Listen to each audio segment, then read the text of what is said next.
Hey guys, welcome back. So we have reached the Roxxon Age of Comics with Roxxon Presents Thor, Issue 1, which by all means this ties into the larger story that's going on in Al Ewing's Immortal Thor, where Dario Agger, the Minotaur, has created his own Thor.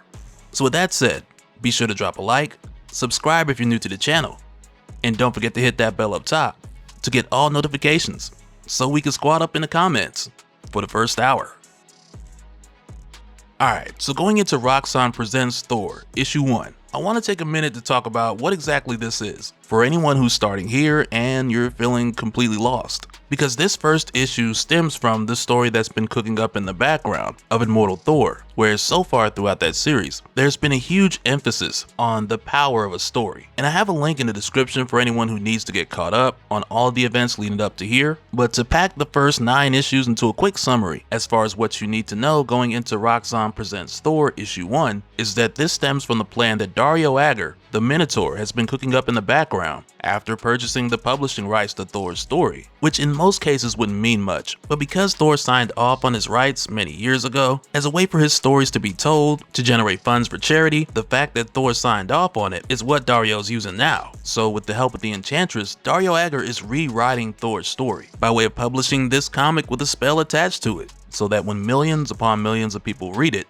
those people will be bringing the story to life. So it's more or less like a magic spell with a distribution deal. But with Dario Agger just giving this first issue away online, he's boosting the power of its effectiveness by getting as many people as possible to read it. And that's the quick short version of how we got to Roxxon Presents Thor. So as we go into this, and apologies to the real Thor in advance because we're part of the problem just by reading it, but going into this we start out in the Palace of Odin, sometime after Odin had already banished Thor to Earth to learn humility. But here Odin ends up telling Thor that the true lesson is that a god should never be humble. So he ends up giving Thor this speech about how the world was made for him to go out there and grab. So he sends Thor back with his blessing. But before Thor leaves, there's a moment where Odin's like, oh yeah, one more thing, the Allfather didn't raise no bum, so get a haircut and a job in tech. And it's really just one of those things where it's like, if you thought that was wild, man, there's so much more. Cause as soon as we turn the page, we're hit with the title, and it's like Dario Agger proudly presents, Roxxon Presents Thor. In hate is a color called green. And with this Thor, with him returning to Earth, which in this series, Earth is called Earthguard, though it's still Earth, and we're reminded quite often of it. But with him coming here, he goes back to the name he used when he was banished before. But instead of it being something like, I don't know, Donald Blake, this guy goes by the name of Chad Hammer. And it just leans into the parody that this story actually is. Because aside from him taking on the mortal identity of Chad Hammer, he's the leading influencer in the field of AI-based hedge funds, while still being the mighty Thor. And everywhere you turn, this guy's got Roxxon branding and product placement. It's crazy. Because for starters, you got Mjolnir Premium, as it sounds off a notification.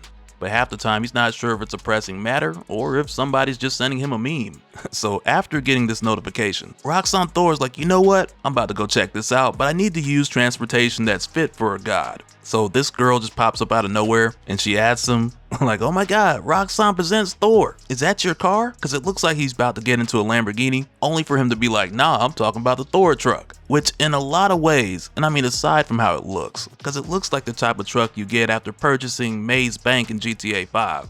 But in a lot of ways, this truck comes off like a parody for the Cybertruck, which is really wild when you think about it, cause Tesla just recalled like 3,900 of them. So for a moment here, he's just bragging to this girl about the features that it has, and as you would imagine, with Roxxon making a smart truck, it's definitely not all electric. It has an internal combustion engine with terrible gas mileage. I'm talking about 9 miles to a gallon, because of course, Roxxon wants you to buy more gas. And on top of that, it's made from the strongest Uru metal, so it doesn't have mortal weaknesses like crumple zones, wing mirrors, or door handles. And Roxxon Thor is like, to get in, all I gotta do is swipe my finger on my hammer, which doesn't work, so he just types in his 20-digit code on his smart bracer, cause that's just way more convenient. But it's that typical high-tech truck presentation, where you're told about all the amazing things this truck can do, but in the presentation, something doesn't work. But after this, Roxxon Thor, he gets ready to head out, and the girl asks if he's going her way, and he's just like, oh, I appreciate the offer, fair maiden, but there's only one who can enter the swipe gesture to send the code to unlock the app that opens my heart. And it's just like, really, my guy? and after that he pulls off. But I could just imagine a slogan flying up across the sky like it's an actual commercial, saying something like, "Have you driven a Thor lately?" That's an old commercial. I don't think most of y'all gonna get that reference, but it's okay. But aside from this truck, it drives itself. You know, pedestrians be damned, but it's moving. And from here, with Thor making his way to Roxxon headquarters, we find out a bit more about what he has going on. Because it's Chad Hammer, he's dating Norwegian supermodel Val Kyrie, which is hilarious, while at the same time he has a thing for Enchantress, though he can't make a move on her since she's dating the Executioner. Which right there just makes for the drama loop that we're bound to see down the line. But right now, as he's pulling up to Roxxon headquarters, he's met by a group of protesters who just can't stand this guy. They're throwing stuff at the truck, and some of the signs are wild, cause one of them even says, "Thor makes me soar." And it's just like, hey, yo, what did he mean by that? But this protest doesn't go on for much longer after a banana peel hits the windshield of the Thor truck. Cause Roxxon Thor gets out and he's like, hey, the glass might be bulletproof, but my feelings are not. So he summons the storm to bring down some lightning to get these people out of his parking space. And just after that, for a moment, he goes on to play the victim. Cause at the end of the day, he just wanted these people to think he was cool. And that's enough to make a thunder god cry. So from here, when he heads inside, he's met by his best friend and mentor, the mythic Minotaur, who of course is supposed to be Dario Agger, though in this case without the scars from the Immortal Hulk series. Because remember, he's in charge of the story, so of course he's gonna make himself look his best. But as expected, Dario Agger has set up himself and Thor to be the heroes of this story. And as it stands right now, the Minotaur goes on about how he wants to make the world better with his products, even if it means decreasing the quality of life for most people. And even if making the world better means making the world hotter with fewer people living on it, then he's willing to do the deed. But before he can see this through, they gotta get to the bottom of who's telling these people that capitalism doesn't work. So from here, the Minotaur ends up putting Thor on this assignment by telling him he needs to get to the bottom of this and find out who's influencing these kids to go against Roxxon and who's getting them to embrace this quote-unquote lie. And of course, this causes Roxxon Thor to believe that this is a scheme that's been crafted by his evil brother Loki.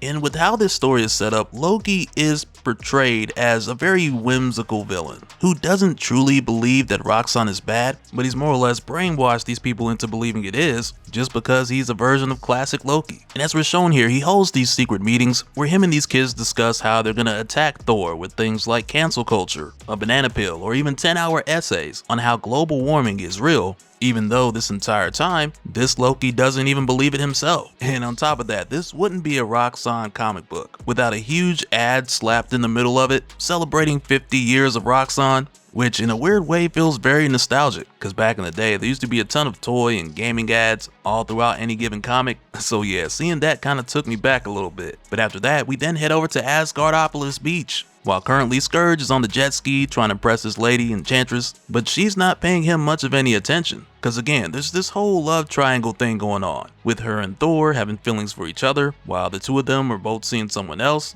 And to take the drama a step further, we also find out prior to this, Enchantress dumped Heimdall because he was looking at other women. And it's like, come on man, of course he was. And at one point he even tells her, as Sentry of the Rainbow Highway, I must gaze upon all potential threats, Amora, even if they be tens.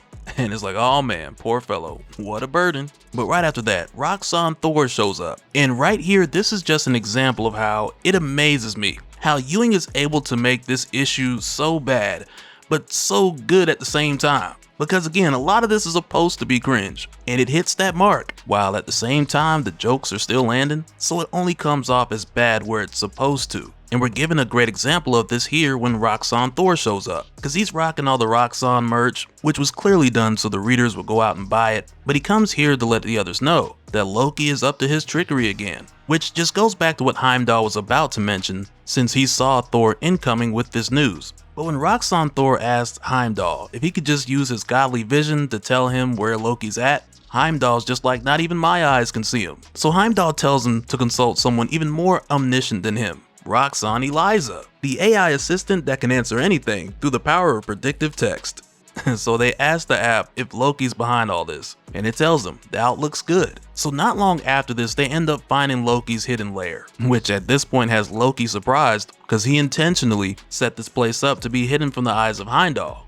So Heimdall just lets him know he didn't need to see this place, cause he can smell one of the protesters who hasn't took a bath in who knows how long. Which right there just lends for an opportunity for a product placement on Roxxon body gel. So Loki just commands his brainwashed yet unwashed hordes to go in for the attack, and it's ridiculous because they attack Roxon Thor with their protests. It is completely absurd. But Loki takes the opportunity to follow up their attack, if that's what you want to call what just happened. But Loki takes this opportunity to follow up with his magic to make the protesters appear like they're monsters, which from here leads to Enchantress and the others taking off. And it's meant to seem like they're leaving Roxon Thor by himself to deal with these protesters all alone like the great hero that he is. But while this super suspenseful moment is happening, the real Thor is just looking at this story like, this is not who I am. And Dario Agger even goes on to tell him, I wanted to rotate into this experience for just a moment to speak to you directly. The comic is a self-parody, of course, but parody is an effective weapon in these times.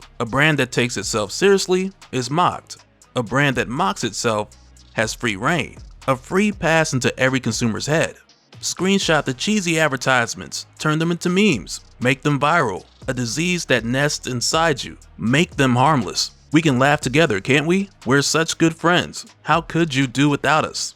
We are allowed to play, to be in on our own joke, because in the end, the joke's on you. The joke is you, and we'll tell it until it eats you alive. Understand? You're a joke now, Thor.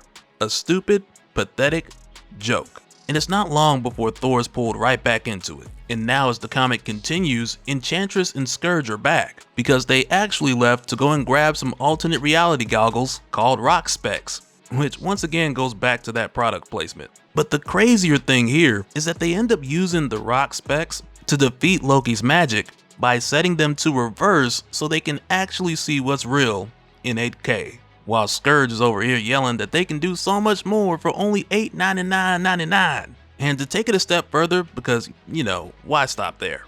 They order in Roxxon crowd control drones so they can taser all the different protesters and neutralize the situation while Heimdall grabs Loki. And as this all comes to an end, we're taken back to the Palace of Odin, where now Roxon Thor is questioning if the kids, or the protesters, had been right all along. And this just leads to him having everyone here, including his mother, gassing him up and telling him how he's doing the right thing, because otherwise we wouldn't want the Earth to become too much of a paradise. So next, Dario Agger just hands Roxon Thor a bunch of money, and he tells him here's a bonus for all the hard work you've done. And it's just like, man, could Dario Agger have made this comic book more scummier? Well, we find out here, yes he could, and he did. Because on the last page, there's yet another ad for a multiplayer game called Microtransaction Wars. And with seeing this, I can't help but to think like, man, this game looks really familiar. And matter of fact, in the comments, I want you guys to let me know, which real world properties and products did you catch in this parody? Because I got a feeling that Al Ewing and Greg Land had a lot of fun making this issue. But aside from the parodies, I also want to mention that there are certain subliminals that are placed in this comic too, like the Rockstone, which we can see in the background of this game ad, because we know if Dario Agger has his way, these Rockstones are going to be all that's left when it comes to life on Earth. And it's wild to see how he's just throwing that in the face of the consumer, because it's likely that he knows that the target audience really ain't going to realize it until it's too late.